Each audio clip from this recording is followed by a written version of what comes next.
intaas waxaa dheer musuqmaasuqa marka lala dagaalamayo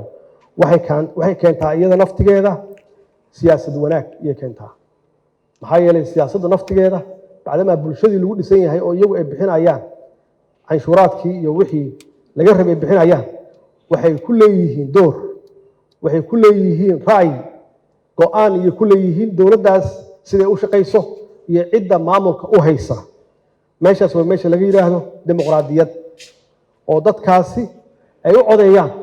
qofka alla qofkay isleeyihiin waa wanaagsan yahay waa aamin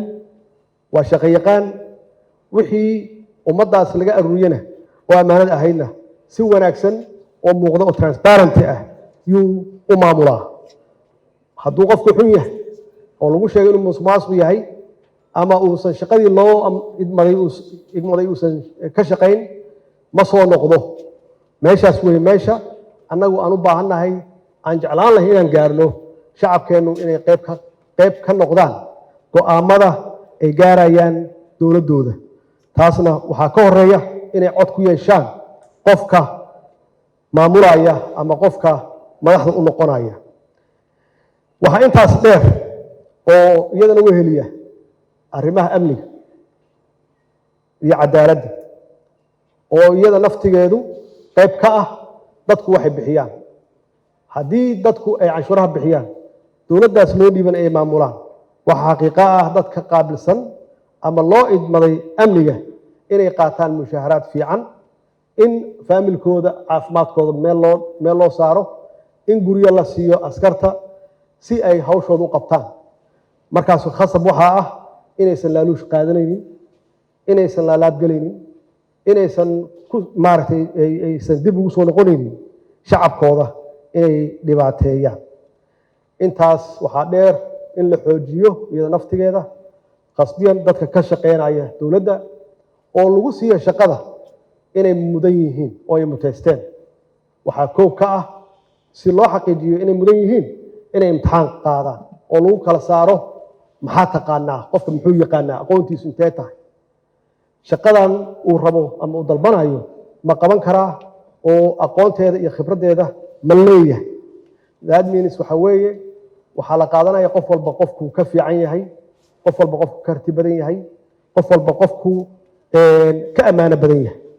adduunyada hore u martay dhaqankoodu waa kaas marka haddii intaas aadan yeelin waxaad noqonaysaa mar walbaba qof ceebaysan oo adduunka marka laga hadlaayo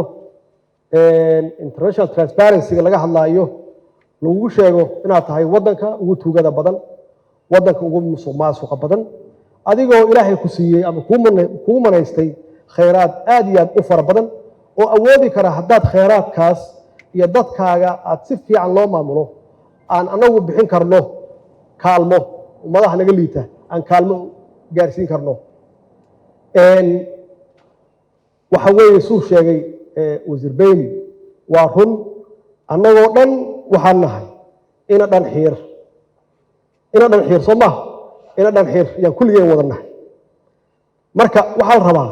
inaan ka baxno ina dhan xiir oo adduunkaan u sheegno annagana aan isu sheegno soomaaliya waa hagaagtay dadkeedii waa istaageen dadku waa baraarugeen waxay diyaar u yihiin in ay ka fogaadaan wax kasta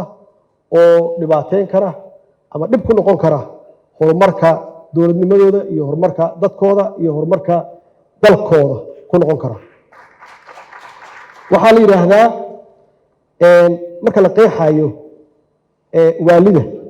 definition of insanity marka laga hadlaayo waalida waxaa lagu qeexaa qof maalin walba sameynaya wax khalad ah maalin walba wax khalad uu sameynaya khaladkii yuu ku celcelinaya qofkii maalin walbaba isagoo rajeynaya inay natiijo ka duwan tii shalay inay uga soo baxdo waxa weeye the definition of insanity if you do the same thing over and over and over again and expect different result macnaheedu waxa weeye qof aaminsan maalin walba khalad ku taagan isagoo qalbiga ku haya in xaalad isbedeli doonto waaba khaldan yahayba shalay khaladkii waa samaysay maantana waa samaynaysaa macnaheedu waxa weeye qof fiyow ma ah saas darteed khibrad soomaali waxay u leedahay marka dowlado hore waa naga dumeen qayb waxaa ka ahaa musuq maasuq iyo qabyaalad yaa qayb ka ahay intii ka dambeysay oo dowlad bedelaysay waxaan ku astaansanayn oo ummadda Soomaaliyeed iyo dalka Soomaaliyeed dowladnimada Soomaaliyeed astaan u ahayd oo lagu yaqaanay wax kasta oo aan wanaagsanayn magac kasta oo aan wanaagsanayn sidaas darteed haddaynan dhaqankeena iska bedelin dhaqamadeena haddaynan waxba iska bedelin waxaan ku jiraynaa sida aan nahay annagoo dal wanaagsan leh khayraad badan ilaahayna siiyey dad wanaagsan Soomaali ilaahay ka dhaliyey in aan gacan shisheeye aan hoorsanno oo mar walba lagu tilmaamo inaan nahay gacantii hooseysay ama gacantii baahnayd haddaynan dhaqankaas aan wanaagsanayn oo diinteena naga mamnuucday aynan ka leexan waxa aan ammaan iyo bogaadin mudan hay-adaha dowladda oo kaalin mug leh ka soo qaatay hawshan qiimaha leh ee wadaniga ah gaar ahaan xukuumadda baarlamaanka federaalka Soomaaliya golaha dhaqaalaha qaranka iyo dhammaan dadkii qaybta ka ahaa ama qaybta ka noqday hirgelinta shaqada guddigan iyo dhammaystirka sharcigiisa ugu dambeyn waxaan kula dardaarmayaa xubnaha guddigan madax bannaan ee la dagaalanka musuqmaasuqa inay noqdaan dad ku tilmaaman dhaqan wanaagsan wadaniyad ku dhaqanka sharciga dalka iyo diinta islaamka